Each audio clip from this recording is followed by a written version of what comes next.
Fala, nação santista, como vocês estão? O Santos estressou vocês hoje? Hoje não. Meu nome é Gabriel Zupo, do canal Sincero Santos. Não se esqueça de se inscrever aqui no canal e deixar o seu like. Ajuda o canal de uma maneira gratuita. E, se possível, ativar o sininho para não perder nenhum vídeo, shorts ou live aqui do canal. E se você tiver Instagram, seguir a página do canal, como está aqui na tela, @SinceroSantos. Bom, galera, o tema de hoje é a provável escalação do Santos contra o Internacional. Esse jogo vai acontecer amanhã na Vila Belmiro, às 9h30 da noite, beleza? A transmissão é por conta da Globo e também da Premiere, ok? Então, como vai passar em TV aberta, uma facilidade para o torcedor santista amanhã. Bom, sem muita enrolação, vou colocar aqui na tela a provável escalação do Inter, tá? Que deve ser o goleiro Rocher, Brian Aguirre, Vitão e Victor Gabriel. Temos Bernabé pela esquerda, Bruno Henrique, Thiago Maia e Alan Patrick pelo meio. Já no ataque, Wesley Carboneiro e Rafael Borré. Bom, o Santos, como sempre, tem que tomar cuidado com a lei do ex, principalmente Thiago Maia e Alan Patrick, ainda mais o Alan Patrick, que é um baita jogador, né? Bom, quais são os pontos fortes do Internacional? Começo com a bola parada. Estava falando aqui do Alan Patrick, mas uma das principais forças do Inter é a questão do escanteio. Teve até um jogo, se eu não me engano, contra o Juventude, né? Que o Inter ganha de 3-1 com 3 gols com origem de escanteio. Então, tanto na falta como no escanteio, o Inter tem bons batedores, principalmente o Alan Patrick, tem a questão do Bruno Henrique, que também na bola parada é um bom finalizador. Outro ponto forte da equipe do Internacional é a questão de laterais construtores. Tanto o Aguirre como o Bernabé são laterais que participam bastante do jogo, são laterais que têm uma presença grande no campo de ataque e vira e mexe aparece dentro da área também. Então, o Santos tem que tomar cuidado com a questão de inversão de jogada. Por exemplo, o Inter levar toda a jogada para um lado e depois, na inversão, achar o outro lateral chegando livre. Porque esse tipo de jogada, o Inter trabalha muito. O Inter, ele geralmente precisa muito dos seus laterais na construção. Outra coisa que o Inter vai muito bem é a velocidade nos contra-ataques, ainda mais com Carboneiro e Wesley. Não são jogadores que eu posso falar de outro mundo, mas são jogadores que ajudam muito o Inter na transição, né?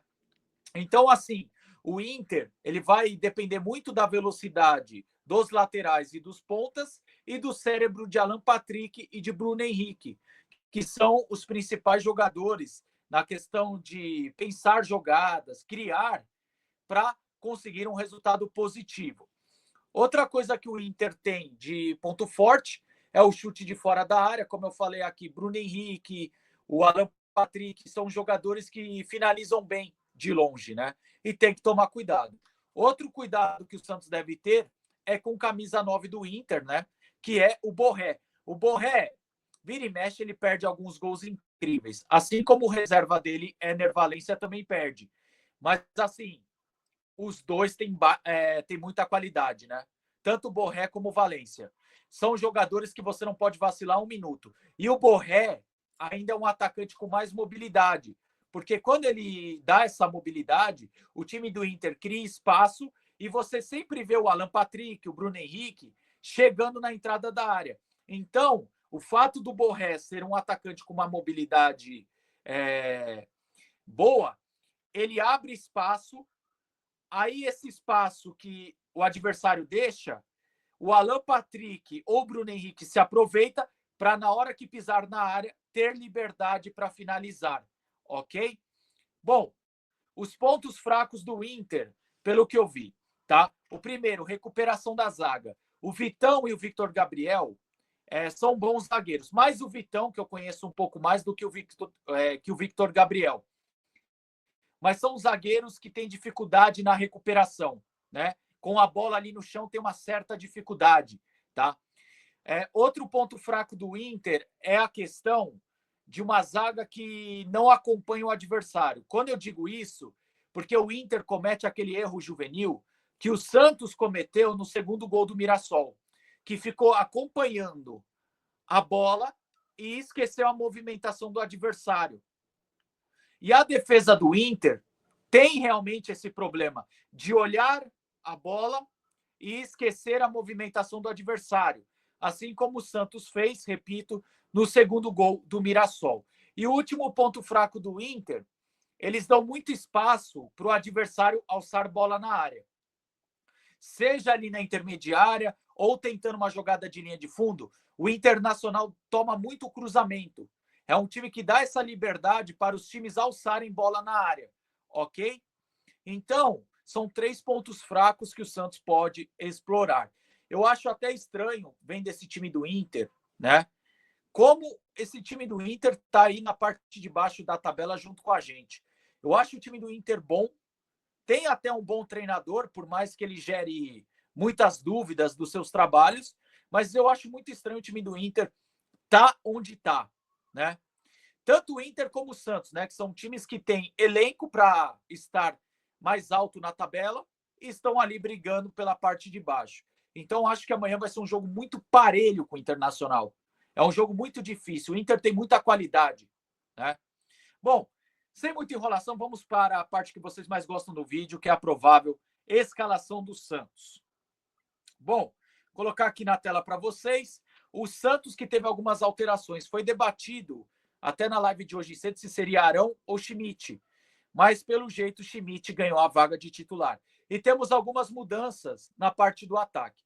Lembrando que esse Santos ele foi apurado pelo Lucas Musetti, tá? Brazão no gol, Escobar mantido na direita, João Basso e Luan Pérez e Souza. No meio-campo, João Schmidt ganha a disputa com o Arão, isso por conta da condição física ainda do Arão. Zé Rafael. E aí tá uma mudança, né? Barreal sai do time titular e Roleiser foi deslocado para a direita. Tô curioso para ver isso, tá? Não me agrada, tá? Sendo muito honesto, posso errar. Amanhã o Roleiser pode fazer um partidaço ali pela direita. Mas por que não me agrada? Porque o Roleiser melhorou seu rendimento pelo meio. Ah, mas ele jogou mal contra o Mirassol. Um jogo ele jogou mal. É só lembrar, antes dele se encaixar no meio, qual era a função dele? Jogar pelo meio. Jogar pelo meio. Aí depois, antes disso, perdão, ele estava jogando pela direita, não se encaixava, não se encontrava. Aí ele foi para o meio, se encontrou. Aí ele foi mal contra o Mirassol. Ok. Mas, enfim, Barreal também não fez boas partidas, né? As duas últimas. Mas, assim, tô curioso para ver o Roleiser por ali, porque ele rende melhor na meia. Neymar na meia, Guilherme pela esquerda. Esse daí não sai por nada, né, gente? Esse também não fez duas partidas primorosas, muito pelo contrário. Também não foi legal contra o Flamengo, apesar da assistência. Não foi bem também contra o Mirassol. E eu não sei por que é mantido, tá? Eu prefiro o Barreal pela esquerda se fosse para colocar o Roleiser na ponta direita. E o Guilherme no segundo tempo, né? E no ataque, David Washington no lugar do Tiquinho, né? Bom, galera, sobre a escalação, me preocupa muito o Schmidt. Eu falei na live, eu até recuaria o Zé Rafael para não ter que usar o Schmidt e colocaria o Bom Tempo de segundo volante. É o que eu faria, né? Porque o Bom Tempo de titular incontestável agora é um reserva que perdeu o espaço. Não dá para falar do Ian, porque o Ian renovou porque achava que ia ter espaço. Agora já pediu para rescindir porque viu que não é bem assim. Então, assim, eu não gosto porque está renegando a base. Eu sei que nossa base não é das melhores do mundo, mas também virar as costas para a base é só lembrar. Quem ajudou o Santos a ganhar contra o Flamengo foi Bom Tempo e Robinho, 2 da base. Então, para mim, o Kleber erra, tá? Eu tentaria o Zé Rafael de primeiro volante e colocaria o Bom Tempo de segundo. O Schmidt pode jogar muita bola amanhã. Eu posso vir aqui quinta-feira e falar: caramba, o Schmidt acabou com o jogo. Ainda bem que eu errei na opinião. Mas, pelo amor de Deus, cara, é incrível o que o Kleber vem fazendo. É incrível isso. Bom, continuando, eu preferia Tiquinho do que David, por mais que o Tiquinho também não vinha jogando bem, porque o Inter dá espaço para alçar bola na área. Aí eu acho que com o Tiquinho o Santos teria um pouco mais de vantagem. Mas acho que ele vai manter o David por questão de mobilidade. Beleza, galera? E acho que é isso que eu tenho para falar. E esperar para ver o que o Roleiser vai fazer ali pela direita. Tá bom? Pelo menos é o que eu estou vendo do Santos hoje, tá? Bom, galera, vocês comentam aí o que vocês acham. Gostou? Não gostou? O que vocês pensam dessa escalação do Santos? Eu, de verdade, tenho minhas dúvidas, né? Tomara que dê tudo certo, é um jogo muito parelho. O time do Inter é bom, tá? Não se engane pela posição dele na tabela, até porque a gente está ali junto. Se a gente ganhar, passa eles. Então amanhã não tem outro resultado bom para o Santos a não ser a vitória. Só que assim, com esse time me preocupa, porque o Alan Patrick não pode pensar. E o Schmidt entrou numa preguiça, cara, nos últimos jogos, que me preocupa. Será que ele vai marcar bem o Alan Patrick? Bom, deixa aí nos comentários se você concorda ou discorda de mim, tá bom? Bom, gente, o vídeo é esse aí. Tamo junto, até a próxima e sempre Santos.